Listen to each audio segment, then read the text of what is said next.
बोलो बृहस्पति भगवान की जय। बृहस्पतिवार व्रत की कथा प्रारंभ। बहुत समय पहले की बात है। भारत में एक राजा राज्य करता था। वह अति प्रतापी एवं दानी था। वह प्रतिदिन मंदिर में भगवत दर्शन करने जाता था और गुरु और ब्राह्मण की सेवा भी किया करता था। उसके द्वार से कोई भी याचक निराश नहीं लौटता था। वह प्रत्येक गुरुवार को व्रत रखता और पूजन करता था। हर दिन गरीबों की मदद करता था, परंतु यह सब बातें उसकी रानी पसंद नहीं करती थी। वह ना व्रत करती थी और ना ही किसी को एक भी पैसा दान रूप में देती थी।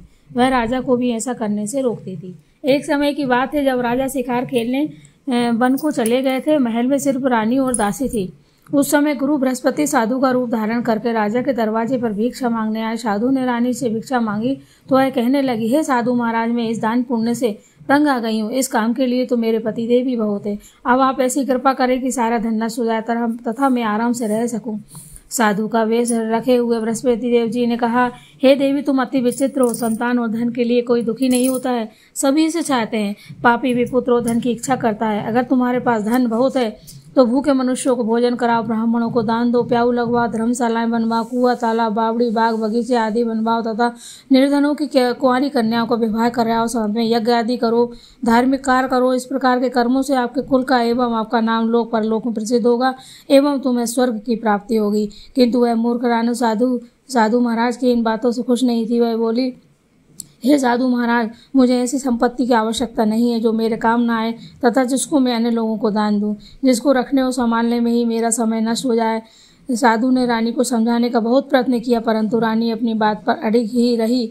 तब साधु ने कहा, हे देवी, यदि तुम्हारी ऐसी इच्छा है तो जैसा मैं तुम्हें बताता हूँ तुम वैसा ही करना। बृहस्पतिवार के दिन घर को गोबर से लीपना, अपने केसों को पीली मिट्टी से धोना, केसों को धोते समय स्नान करना, राजा से कहना कि वह हजामत करवाए, भोजन में मांस मंदिरा खाना, कपड़े धोबी के यहाँ धुलने डालना। इस तरह 7 बृहस्पतिवार निरंतर करने से तुम्हारा सब धन नष्ट हो जाएगा। ऐसा कहकर साधु रूपी बृहस्पति देव अंतर ध्यान हो गए।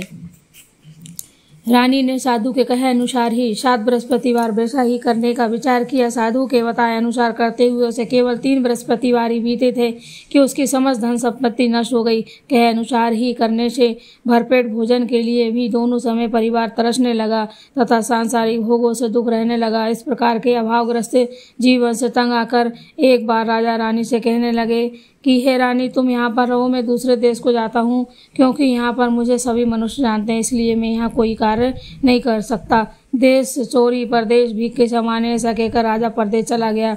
वहाँ जंगल में लकड़ी काटकर लाता और उन्हें शहर में बेचकर जीवन यापन करने लगा। राजा के जाने के पश्चात इधर उसके बिना रानी और दासी दुखी रहने लगी। किसी दिन भोजन मिलता तो किसी दिन जल पीकर ही रहना पड़ता था। एक समय रानी और दासी को 7 दिन बिना भोजन के व्यतीत हो गए तो रानी अपनी दासी से बोली, हे दासी, यहाँ समीप ही के नगर में मेरी बहन रहती है जो बहुत धनवान है। तू उसके पास जा और वहाँ से 5 सेर बेजर मांग कर ले आ, जिससे कुछ समय के लिए गुजर बसर हो जाएगी।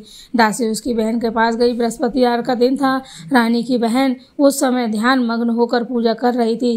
दासी ने रानी की बहन से कहा, हे रानी, मुझे आपके पास आपकी बहन ने भेजा है, मुझे 5 सेर बेजर दे दो।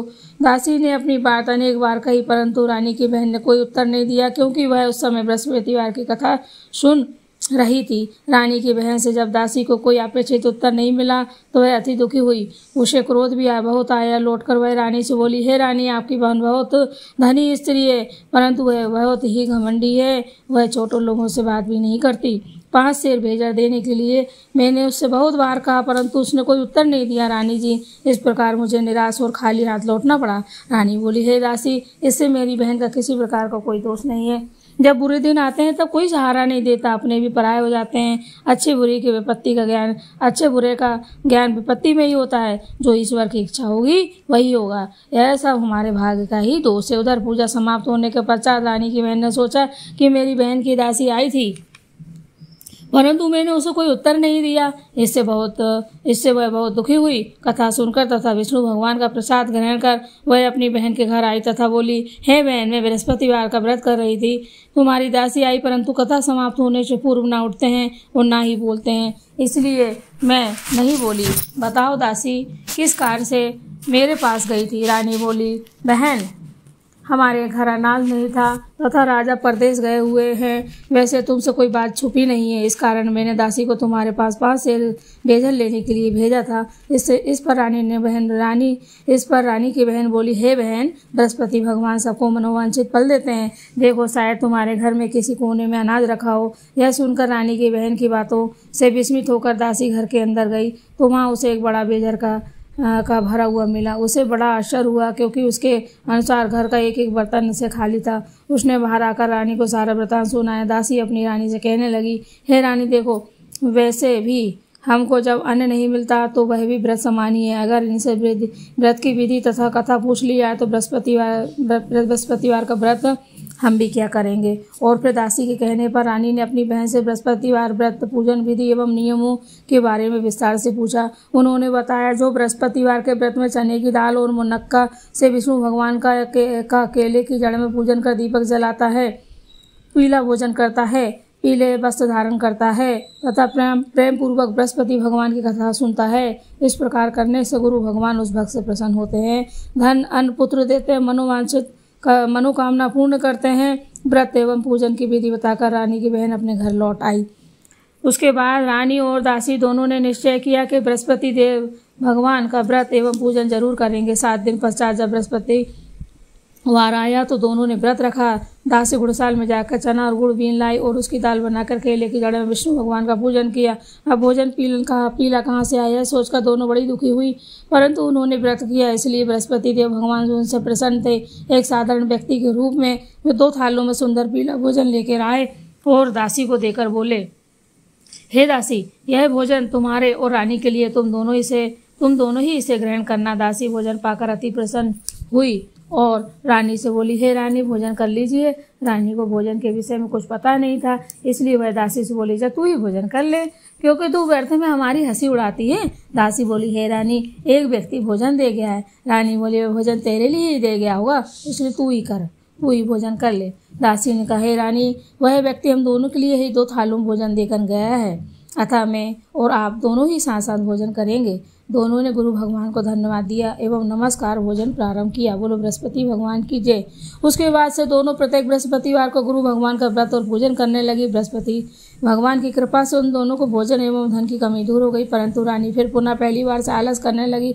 तब दासी ने कहा, हे रानी, आप पहले भी इसी प्रकार आलस करती थी। आपको धन संभालने एवं दान देने में कष्ट होता था, इसी कारण सभी धन नष्ट हो गया और हमारी ऐसी दुर्दशा हो गई। अब गुरु भगवान की कृपा से धन मिला है तो आपको फिर आलस हो रहा है। बड़े कष्टों के बाद आपने धन पाया, इसलिए आपको दान पुण्य करना चाहिए। भूखे मनुष्यों को भोजन कराओ, ब्राह्मणों को दान दो, प्याऊ लगवाओ, कुआं तालाब बावड़ी आदि का निर्माण कराओ, कुंवारी कन्या का विवाह कराओ, मंदिर पाठशाला बनवाकर दान दो, धन शुभ कार्यों में खर्च करो, जिससे आपको कुल का सम्मान बढ़े तथा आपको स्वर्ग प्राप्त हो एवं आपके पितृ प्रसन्न हो। दासी की बात मानकर रानी ने इस प्रकार के सत्कर्म करने प्रारंभ कर दिए। इस प्रकार करने से उसका काफी यश फैलने लगा। कुछ दिनों बाद एक दिन रानी दासी आपस में विचार करने लगी कि न जाने राजा किस दशा में होंगे, उनकी कोई खोज खबर नहीं है। रानी राजा की कोई खबर न पाकर उदास रहने लगी। गुरु भगवान से उन्होंने प्रार्थना की और भगवान से रात्रि में राजा को स्वप्नों में दर्शन देकर कहा, हे राजा, उठ, तेरी रानी तुझको याद करती है, अब अपने देश लौट जा। राजा प्रातःकाल उठा, सोचने लगा कि मैं किस प्रकार रानी के पास खाली हाथ जाऊंगा, मेरे पास तो कुछ भी नहीं है। स्त्री जाति खाने और पहनने की ही साथी होती है, पर प्रभु की आज्ञा मानकर वह अपने नगर को चलने को तैयार हुआ। परदेश में राजा बहुत दुखी रहने लगा। प्रतिदिन जंगल से लकड़ी बीनकर लाता और उस शहर में बेचकर अपनी दुखी जीवन को बड़ी कठिनाई से व्यतीत करता। एक दिन राजा दुखी होकर अपने पुराने दिनों की याद करने लगा। उस जंगल में बृहस्पति देव एक साधु का रूप धारण करके आए और राजा से बोले, हे लकड़हारे, तुम इस बियावान जंगल में किस चिंता में बैठे हो, मुझे बतलाओ। यह सुनकर राजा की आंखों में आंसू भर आए और साधु को प्रणाम करके बोला, हे प्रभु, आप सब कुछ जानने वाले हैं। इतना कहकर राजा ने साधु को अपनी समस्त व्यथा सुना दी। तब साधु रूप में गुरु भगवान राजा से बोले, हे राजन, तुम्हारी पत्नी ने बृहस्पतिवार के दिन बृहस्पति देव का अपमान किया था, जिसके कारण तुम्हारी यह दुर्दशा हुई है। अब तुम किसी प्रकार की चिंता मत करो, भगवान तुम्हें पहले से अधिक धन प्रदान करेंगे।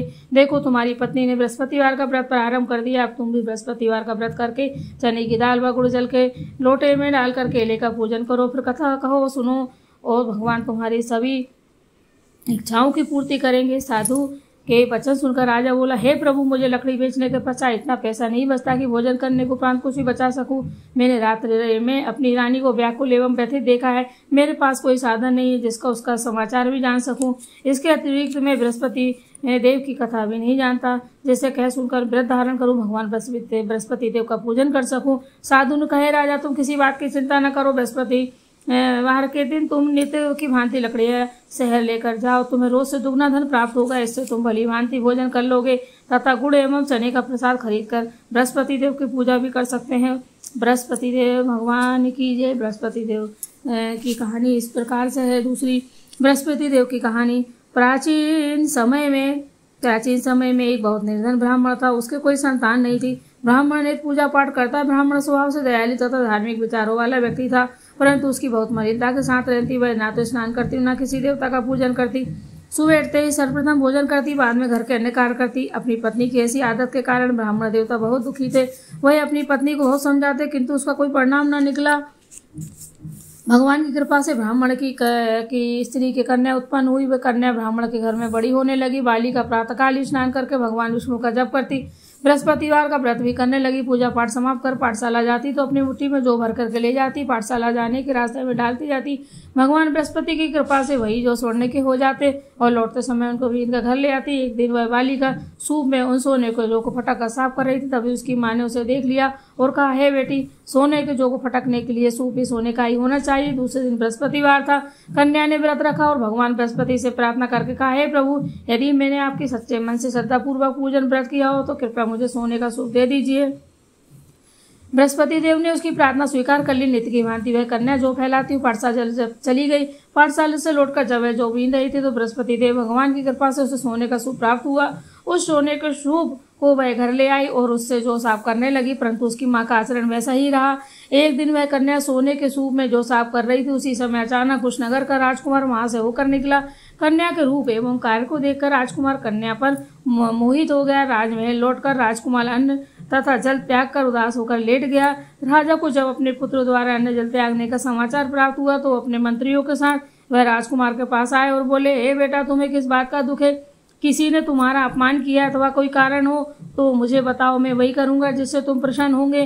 राजकुमार ने अपने पिता की बात सुनी और बोला, आपकी कृपा से मुझे किसी प्रकार का कष्ट नहीं, किसी ने मेरा अपमान नहीं किया, परंतु मैं उस कन्या के साथ विवाह करना चाहते जो सोने के सूप में सोने को जो फटक रही थी। यह सुनकर राजा आश्चर्य में पड़ गया और बोला, हे राजकुमार, इस तरह की कन्या का पता तुम लगवाओ, मुझे बताओ, मैं तुम्हारे विवाह उसके साथ अवश्य करवा दूंगा। राजकुमार ने प्रसन्न होकर राजा को उस ब्राह्मण कन्या के घर का पता बतलाया। राजा के आदेश पर मंत्री उस कन्या के घर गए और राजा का आदेश ब्राह्मण को कह सुनाया। कुछ दिन बाद ब्राह्मण की कन्या का विवाह राजकुमार के साथ हो गया। घर से कन्या के विदा होते इस ब्राह्मण के घर में पहले की तरह निर्धनता वास करने लगी। अब भोजन के लिए अनाज भी बड़ी मुश्किल से मिलता था। एक दिन दुखी होकर ब्राह्मण देवता अपनी बेटी से मिलने गए। बेटी पिता की ऐसी अवस्था को देखकर अत्यंत दुखी और अपनी माँ का समाचार पूछा। ब्राह्मण ने पुत्री को सभी हाल कह सुनाया। पुत्री ने अपने पिता को बहुत सा धन देकर विदा कर दिया। इस प्रकार ब्राह्मण का समय सुखपूर्वक व्यतीत हुआ, लेकिन धन समाप्त होने के बाद स्थिति पूर्ववत हो गई। ब्राह्मण फिर अपनी पुत्री के यहाँ गया और उसने सभी हाल कह सुनाया। पुत्री बोली, हे पिताजी, आप अपने साथ माताजी को यहाँ लेवा लाओ, मैं उन्हें विधि बता दूंगी जिससे दरिद्रता दूर हो जाएगी। ब्राह्मण देवता अपनी पत्नी को साथ लेकर अपनी पुत्री के पास राजमहल में पहुंचे तो पुत्री अपनी माँ को समझाने लगी, हे माँ, तुम सुबह उठकर सर्वप्रथम स्नान आदि करके भगवान विष्णु का पूजन किया करो तो सब निर्धनता दूर हो जाएगी। परंतु उसकी माँ ने उसकी एक न मानी। वह सुबह उठकर सर्वप्रथम अपनी पुत्री के घर में बच्चा जूठन खा लेती थी। एक दिन उसकी बेटी को अपनी माँ पर बहुत गुस्सा आया। उसने उस रात कोठरी में खाने का सारा सामान निकालकर अपनी माँ को बंद कर दिया। प्रातःकाल कोठरी से अपनी माँ को निकालकर स्नान आदि कराकर पूजा पाठ कराया। उसकी माँ की बुद्धि ठीक हो गई। इसके बाद वह प्रतिदिन पूजा पाठ करती और प्रत्येक बृहस्पतिवार को व्रत रखने लगी। इस व्रत के प्रभाव से उसकी माँ भी अत्यंत धनवान पुत्रवती हो गई और बृहस्पति देव की कृपा से वृद्धावस्था में मृत्यु को प्राप्त कर स्वर्ग को गई। वे ब्राह्मण भी सुखपूर्वक इस लोक का सुख भोग कर स्वर्ग को प्राप्त हुआ। इस प्रकार कहानी कहकर साधु देवता वहां से अंतर्ध्यान हो गए। धीरे धीरे 6 दिन का समय बीत गया तथा बृहस्पतिवार का दिन आया। लकड़हारा रूपी राजा जंगल से लकड़ी काटकर किसी शहर में बेचने गया। आज उसे और दिनों से अधिक धन प्राप्त हुआ। राजा ने चना गुड़ आदि लाकर भगवान विष्णु का पूजन किया तथा बृहस्पतिवार का व्रत किया। उस दिन से उसके सभी कष्ट दूर हो गए, परंतु आगे बृहस्पतिवार वो वह व्रत करना भूल गया। इसी कारण बृहस्पति भगवान उससे रुष्ट हो गए। उस दिन उस नगर के राजा ने विशाल यज्ञ का आयोजन किया तथा अपने समस्त राज्य में घोषणा करवा दी कि कोई भी मनुष्य अपने घर में भोजन न बनाए और न आग जलाए। सब लोग मेरे यहाँ भोजन करने आएंगे। इस आज्ञा को जो नहीं मानेगा उसे सूली पर लटका दिया जाएगा। राजा की आज्ञा अनुसार राज्य के सभी निवासी राजा के भोज में सम्मिलित होने गए, परंतु लकड़हारा कुछ विलम्ब से पहुंचा, इसलिए राजा उसको भोजन कराने अपने साथ में महल में ले गए। जब लकड़हारा को भोजन करा रहे थे तो रानी की दृष्टि उस खूंटी पर पड़ी जिस पर उसका 9 लकड़हार टंगा हुआ था। उसने खूंटी पर हार लटका दिखाई नहीं दिया। रानी को निश्चय हो गया कि मेरा हार इस लकड़हारे ने चुरा लिया। उसी समय रानी की जिद पर राजा ने सैनिक बुलवाकर लकड़हारे को जेल में डलवा दिया। जेल खाने में बंद वह लकड़हारा बहुत दुखी विचार करने लगा कि न जाने कौन से पूजन के कुकर्मों से मुझे यह दुख प्राप्त हुआ है। जेल में बंद लकड़हारा भगवान बृहस्पति भगवान को याद करने लगा। तत्काल बृहस्पति देव साधु के रूप में प्रकट हो गए और उसकी दशा को देखकर कहने लगे, अरे मूर्ख, तू बृहस्पतिवार को बृहस्पति देव की कथा एवं व्रत करना भूल गया, इस कारण तुझे दुख प्राप्त हुआ है। अब किसी प्रकार की चिंता मत कर। बृहस्पतिवार के दिन जेल खाने के दरवाजे तुझे 50 पैसे पड़े मिलेंगे। तू उन पैसों से प्रसाद मंगाना। भगवान बृहस्पतिवार का पूजन एवं कथा कहना, कथा का प्रसाद स्वयं भी ग्रहण करना तथा दूसरों को भी कराना। इस प्रकार करने से तुम्हारे सभी कष्ट दूर हो जाएंगे। अगले बृहस्पतिवार को राजा को जेल के द्वार पर पैसे मिले। राजा ने पूजा सामान मंगाकर कथा कही और प्रसाद बांटा। उसी रात बृहस्पति देव ने उस नगर के राजा को सपने में दर्शन देकर कहा, हे राजा, तूने जिस आदमी को जेल खाने में बंद कर रखा है वह राजा निर्दोष है, वह राजा है, उसे छोड़ दे। रानी का 9 लकड़हार जो उसने खूंटी पे लटका के रखा था वह उसी खूंटी पे लटका हुआ है। अगर तू ऐसा नहीं करेगा तो मैं तेरे राज्य को नष्ट कर दूंगा।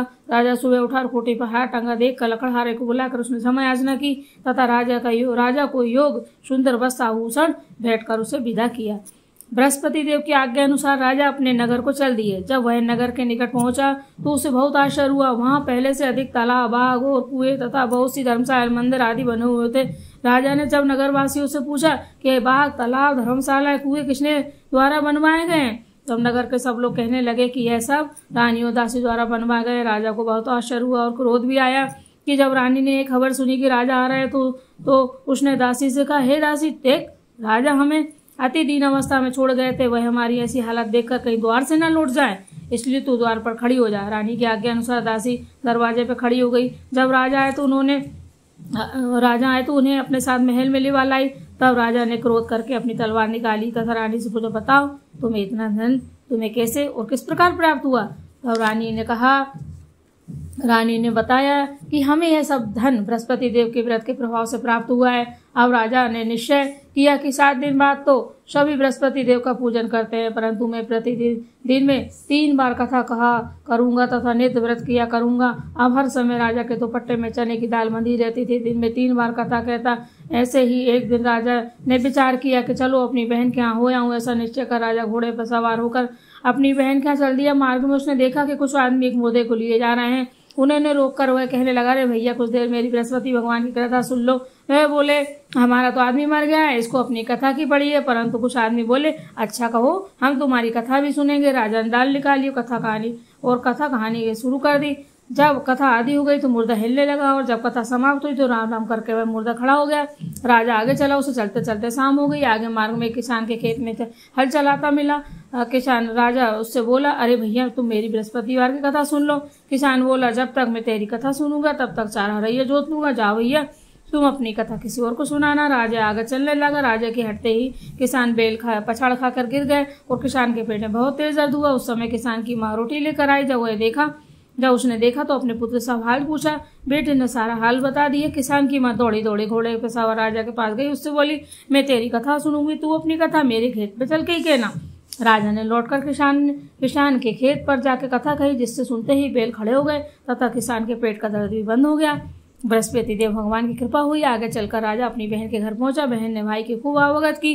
दूसरे दिन सुबह राजा जागा तो उसने देखा कि सब लोग भोजन कर रहे हैं। राजा ने अपनी बहन से जब पूछा कि कोई मनुष्य ऐसा है जिसने भोजन नहीं किया हो और जो मेरी बृहस्पतिवार की कथा का श्रवण कर ले, तो बहन बोली, हे भैया, यह देश ऐसा ही, यहाँ के लोग पहले भोजन करते हैं, बाद में कोई अन्य काम करते हैं। अगर पड़ोस में देखती हूँ कोई ऐसा होगा तो मैं देख कर आती हूँ। ये कहकर बहन चली गई। उसे कोई भी ऐसा व्यक्ति नहीं मिला जिसने भोजन न किया हो।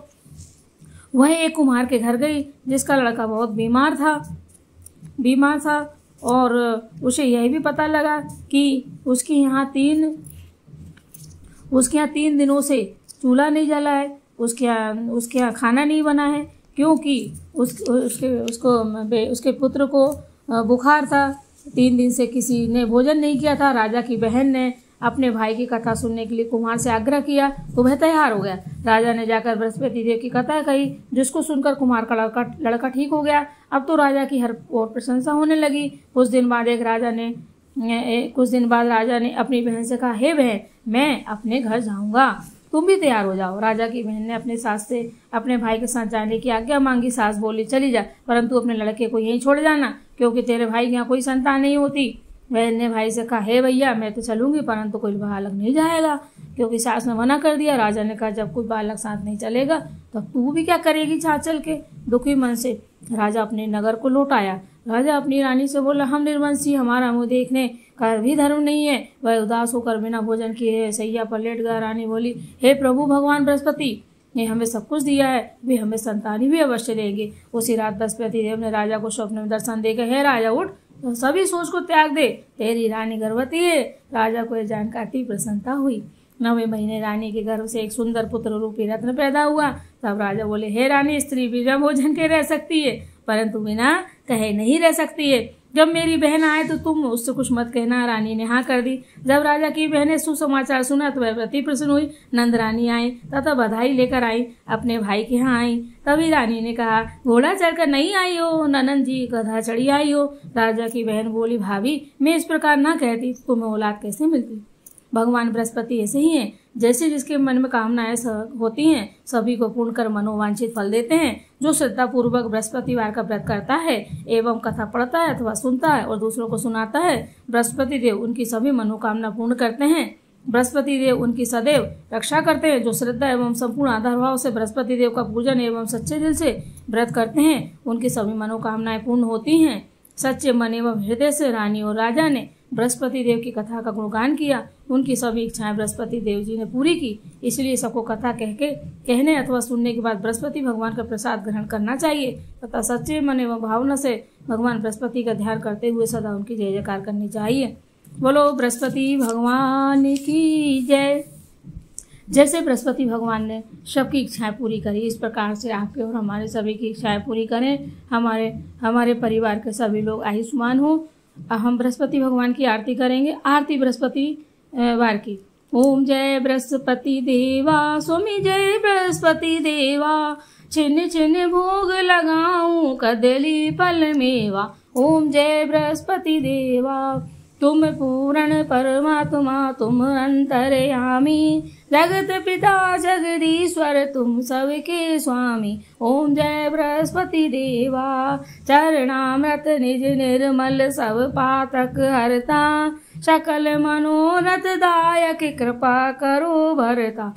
ओम जय बृहस्पति देवा, तन मन धन अर्पण कर जो जन शरण पड़े, प्रभु प्रगट तब होकर आकर द्वार खड़े। ओम जय बृहस्पति देवा, दीन दयाल दयानिधि भक्तन हितकारी, पाप दोष सब हरता भव बंधन हारी। ओम जय बृहस्पति देवा, सकल मनोरथ दायक सब संशय हारी, विषय विकार मिटाओ संतन सुखकारी। ओम जय बृहस्पति देवा, बृहस्पति जी की आरती जो कोई प्रेम सहित गावे, चेष्टानंद बंद सो मनोवांछित फल पावे। ओम जय बृहस्पति देवा।